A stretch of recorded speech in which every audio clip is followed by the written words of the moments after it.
I broke something on the box blade here. I was out box blade in the driveways. This year has been a horrible year for gravel and making it last. We've had so much rain. We've had record-breaking rain here in western Pennsylvania, and the driveways are definitely feeling it. There's the gravel just disappears, and it's all mud everywhere. You probably can't see it, but this is all mud. This is all mud. And just me driving the tractor up here one time, look at those tracks. So I broke on the ripper on the box blade.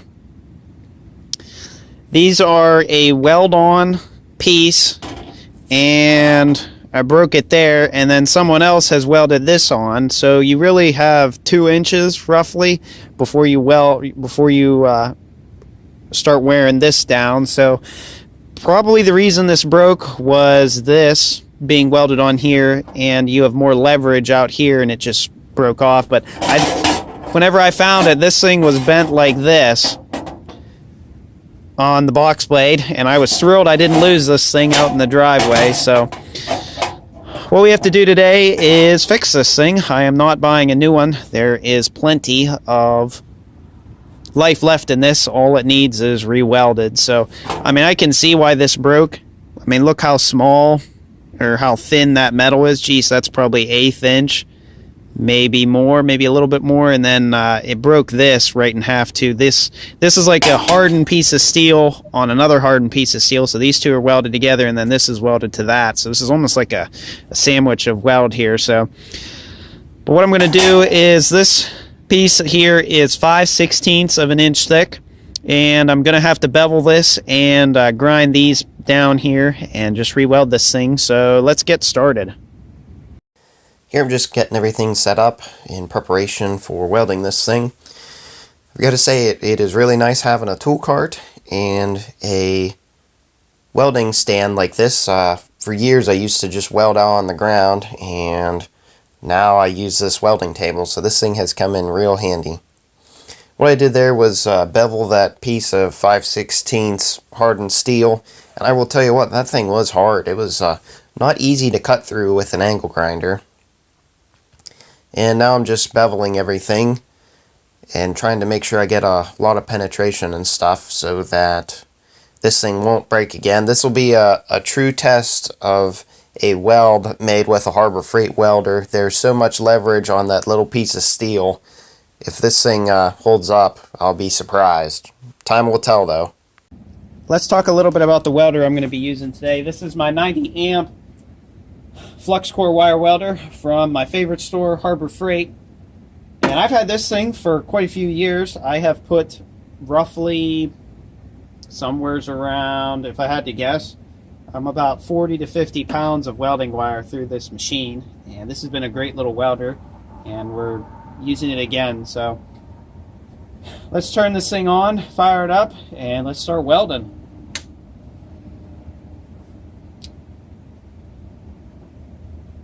Is it on?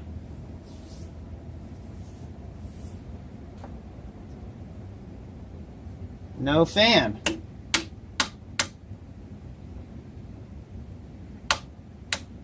Huh, that's interesting. Oh, it was the cord. Yep, there we go. See, it's on now. The cord, it wasn't plugged in the whole way. You had me worried there for a second. Thought I was going to have to go out and buy a new Harbor Freight welder.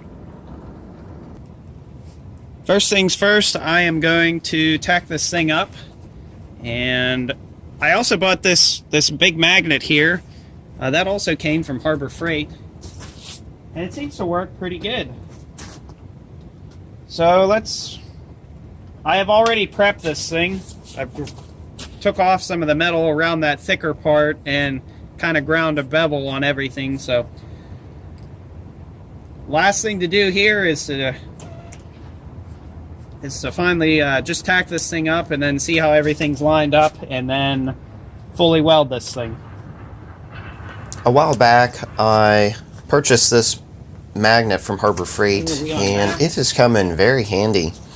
I think this is probably the second time I've used it, and it has that on-off button, and then if you go to off and then press it again, it totally releases the magnet, so you can like clean it off from the metal dust and stuff, which is kind of nice because the other magnets I have, it just sticks to them all the time, and you just kind of have to pick it off with your finger. But this is nice. You can turn the magnet totally off and just brush it away, and it falls right off. So I really like this magnet. It doesn't have a ton of strength on it, but it works good for stuff like this. Now that I have this thing tacked up, we can take the magnet off and pretty much fully weld this thing. I don't see anything else we need to do other than maybe clean in between those tack welds, which actually I'm going to do that. Here we go. Now that this thing's tacked up, we can weld this thing pretty much solid now. I'm sure I'm going to get this question, what is a fan doing on your welding table? I think I've addressed this in a previous video or previous welding video or two, but in case someone's new to my channel and has never seen this before, I'm using this fan to blow the smoke away from whenever I'm welding. Generally, the smoke likes to follow you around wherever you weld, and then you have to breathe in those fumes and stuff, and it's really not good for your health, and I just don't want to be breathing them. So a fan, this is just a cheap fan for like, it's a clip-on, it's meant for like in an office, and you can clip it on stuff, and you can turn it and pivot it and whatnot to adjust the fan wherever you want it to be at. And for welding, I have I've gone through one fan already, not this same thing. This one's kind of on its last legs, and I have a really old one that a neighbor gave me. And it has more power than this thing, and it's all metal, and it's really a good old fan, and should last me a very, very long time. But you can see, hopefully you can see the smoke and stuff is pouring out under my hands, not above them. And I probably should have the fan pointed slightly higher than the weld. I don't know, maybe 4, 5, 6 inches away from it. Which isn't always possible to do that. But my health is more important than the fan blowing on this weld. This thing can always be re-welded again. You know, you only get one body, so you kind of need to take care of it in life. But this fan works really good. I remember whenever I was, let me think here, I was welding on the brush hog. I had to do a ton of welding on it to patch all the holes in it, and the smoke was following me around a lot, and I finally got tired of it, and I went out and bought a fan. I actually think it might have been this fan here, and after that, you just leave it alone, leave it to the side of wherever you're welding, or kind of move it around as you weld. And I didn't have to deal with any more smoke in my face, so that was really nice. The smoke liked to travel up underneath the welding mask, and like I said, it's just not good to be breathing that stuff. So a cheap fan, I think this thing was like 12 or maybe 15 bucks, something like that. It was pretty cheap, and it works pretty good. And what's nice with it, like I said, you can clip it on and stuff. So now you cannot, well, you shouldn't weld with a fan going next to the weld with MIG. This is just a flux core welder, which is basically a wire feed stick welder. There's flux and stuff and everything in it, and you can get a decent amount of penetration with a flux core welder, just like you can with a stick welder. Now with a MIG generally doesn't stick to the steel as good as flux core or stick welding. You know, the welds aren't as strong, and you do not want to have a fan blowing next to the MIG welder, just because that has the shielding gas around it, and you'll blow the shielding gas away. They say never to weld outside with a MIG welder when it is windy, so you know, I can get away with that with flux core and stick welding. Yeah, this is turning out pretty good. Whoever welded that other piece of steel on, they sure used a big thick piece. That's, I think, 1/2 inch thick steel there, and I'm not welding that. My welder definitely does not have enough of power to do that. It's even for some of the stuff I've welded, it's probably not, it is underpowered, but like I've said in previous videos, we don't have 220 volt power in here, and I think I estimated it'd be about $1,000 to run a new 220 volt line to this building, or run a sub panel and then run the 220 volt power into this building. So it's just it's an awful lot of money. I just can't afford that right now, and maybe in the future, maybe, but I don't know, we'll see. I've been getting by with the 120 volt welders for a while now, and I actually slowed down this clip here. I think it's kind of neat. It looks pretty cool when you slow the clip down. This was as slow as Power Director would allow me to slow this clip down, and then right here goes back to normal again. So now I ended up putting, I think I put probably maybe 4 or 5 passes on this top piece here, because that's where pretty much the majority of the stress is going to be. You know, you really want this thing to be as strong as possible. I know you can only make it as strong as the weakest point, and I'm hoping, since the welds would be thicker than the original steel, that the welds wouldn't be the weak spot. They would be where the weld has tied into above or below the brake. So I don't know, we'll see. I hope this thing will last. The day that I am editing this video, I'm probably going to go back out and finish grading up the driveway, and hopefully I don't hit anything again. Like I said, I just hit something hard in the driveway. There is an old road bed here. PennDOT had moved the road by my house, I think in the 60s, something like that.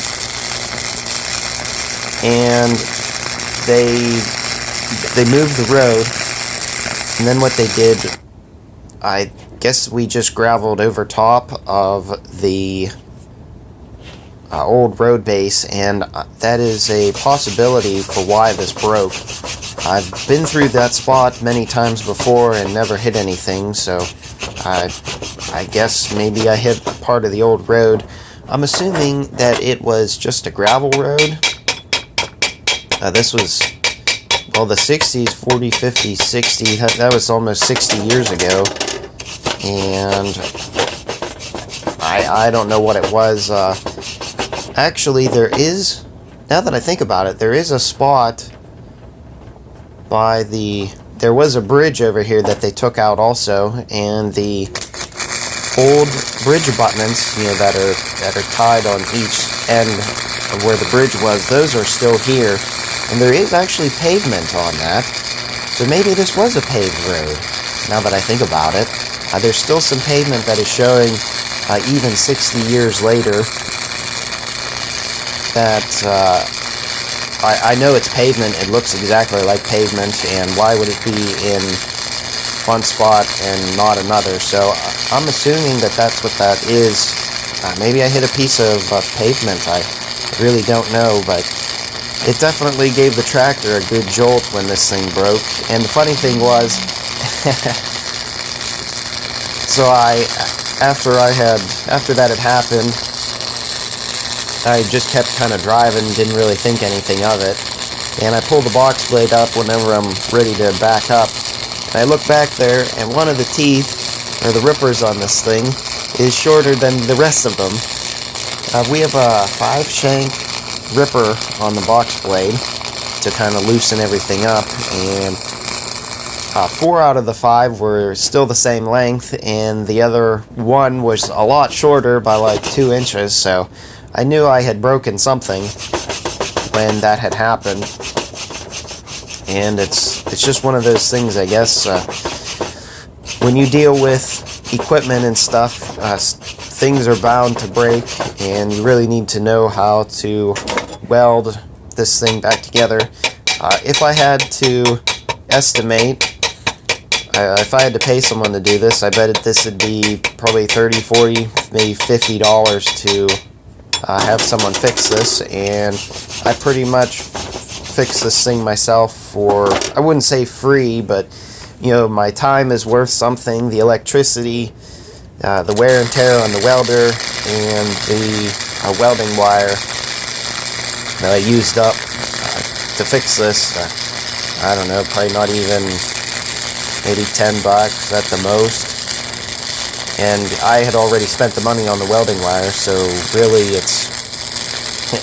this thing didn't really cost me anything.